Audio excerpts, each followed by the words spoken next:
Welcome to our web exclusive. I'm Mike Montecalvo along with Eyewitness News analyst Lieutenant General Reginald Centracchio. And General, let's start with some, I guess you can call it breaking news on a Wednesday. North Korea has agreed to halt nuclear tests and other activities in exchange for food aid from the United States.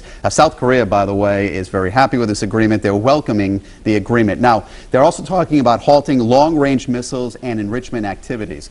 Is this a modest first step towards peace? I think it's a good first step toward at least beginning to talk about some sincere, lasting programs. We've been on this program before in 2005, and then it was halted in 2006 when North Korea began to test their missile systems again. The problem here is that when we were doing the program, many of the nutritional aspects of the package went to the military and the elite within North Korea, because that's where the regime gets its power. So we're hopeful if this takes place, the food will actually go to those that need it. That'll be the true test. Well, you're talking about 240,000 metric tons of nutritional food. You're talking about, it has to go to the people who need it. How do we monitor that? It's going to have to be through something similar to what we do with putting inspectors into the nuclear plants. You'll have people throughout the region. You certainly have people placed in significant positions to be able to give us feedback. Is the food actually getting to those areas? And I think that'll be the true test. On the other side of it, someone could say this is just a desperate move by North Korea because they need the food so desperately and they're willing to do this. They do, and therein lies the problem, because they're so desperate at this point. For them, and him specifically, Jongun, to maintain his power, he has got to keep the military and the elite of North Korea on his side. So where's that food going to go? That's the true test. And this is the first meeting, by the way, with Kim Jong-un since his father passed away. The flip side of that, General, is, a new regime. Maybe things are changing, but their armed forces really have a lot of control of what's going on here. They do. The armed forces control the country. And as I said earlier, the true power within North Korea lies within its military. If you have loyalty from the military to the leadership, everything is okay.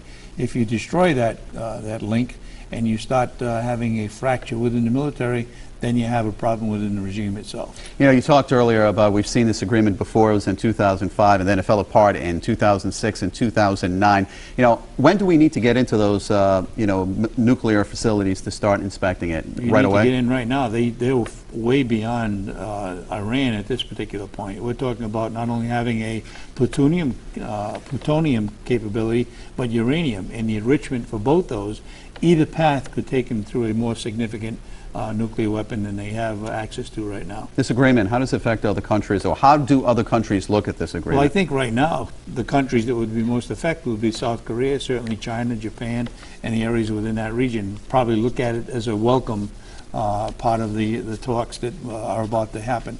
The rest of the world, with the exception of Iran, who has a tie with North Korea, I'm not sure that they want to see a better relationship between North Korea and the United States at this particular point. Okay, let's move on. Syria is still in turmoil. We're hearing restaurants and shops, General, especially in Damascus, for example, they're closing up early, fear that people do not want to be outside in the dark. If you really look at Damascus and what has changed, I mean, that's a big city. What has changed over the last 12 months there? Yeah, the whole culture has changed. The very essence of what Damascus is known to be, and that's basically a destination point. People are fearful not only to go there, but the people themselves within Damascus are fearful that they'll be subjected to some kind of violence should they remain open at late times, or other than a very short time within the daytime. So it's changed drastically. We're also seeing electricity and power outages, at 12 hours at a time. There were no storms that would be knocking the electricity out when you think about it. And when you look at that, you ask the obvious question, why? Some would subscribe to the fact that that's intentional on the part of the government.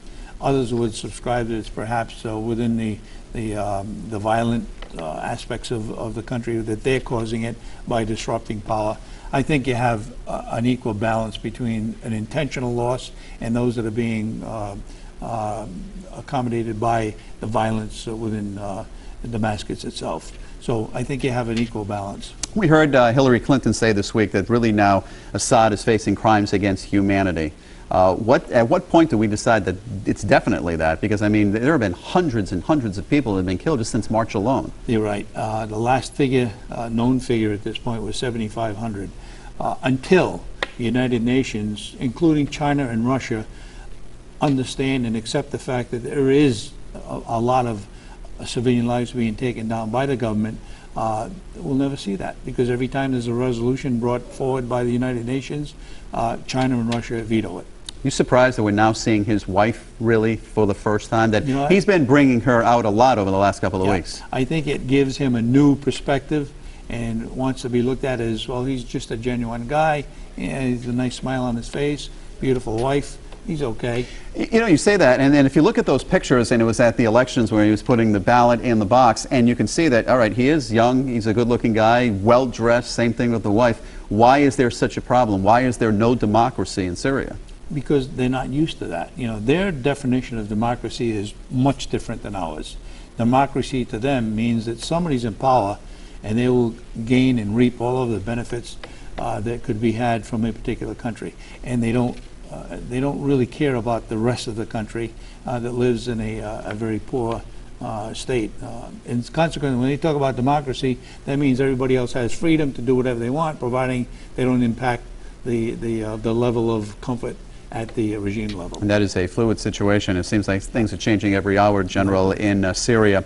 We're also hearing that the Navy, the U.S. Navy that is getting closer to developing a powerful gun for warships that could fire rounds, what, over 100 feet away, right? 100 feet away, and many times the speed of sound.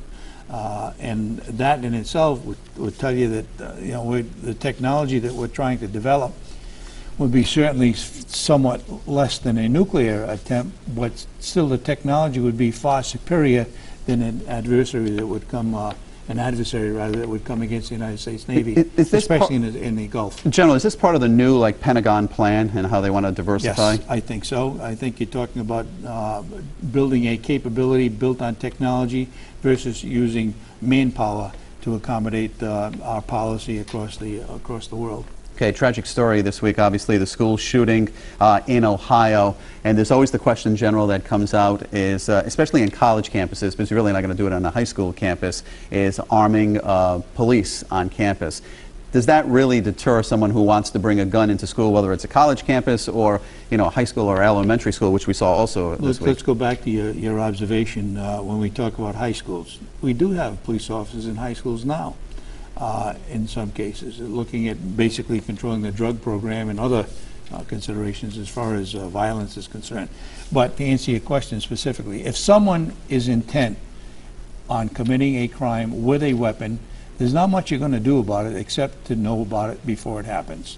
Once he's there and once it's committed, even being armed isn't really going to be much of a deterrent. Well, there's a bill in the state Senate to try to, you know, pass that resolution to have officers armed on college campuses. It always hits a wall. Is it money? Is that what we're looking at? Based upon what I heard today and saw over the last few days, it is money. It's a matter of training those individuals that would have access to weapons on a campus and that they would be maintaining their competency at a specific level, certainly with other police officers across the state who have the ability to use a firearm. You ever see that passing? I do. I think you'll see it passed. I don't think you see it across the board for all campuses to have it, but I think you'll see a prioritization as to which campuses would be most vulnerable. And finally, General, the Pentagon revealed this week that some partial incinerated remains of 9/11 victims that could not be identified were sent to a landfill. What was your reaction when you heard that? My reaction was, once again, just there's a tremendous problem at Dover as far as how we account and take care of remains either from soldiers or, in this particular case, 9/11 victims. There doesn't seem to be a sense of urgency and a sense of responsibility to ensure that we give the proper handling of remains and that they be given proper burial and identified accordingly. Well, this they don't think it's from the World Trade Center. It was the Pentagon attack and then the plane in Shanksville, Pennsylvania. But the remains, the number of people we're talking about, they'll never know. Yeah, you don't. It's very hard because after the fact, you know, there's so much that was not accounted for, and try to rebuild it afterwards is almost impossible. But it remains to be said that the policy and the system is broken and it needs to be fixed. Right. General Centracchio, as always, thank you for your thoughts, and thanks for watching.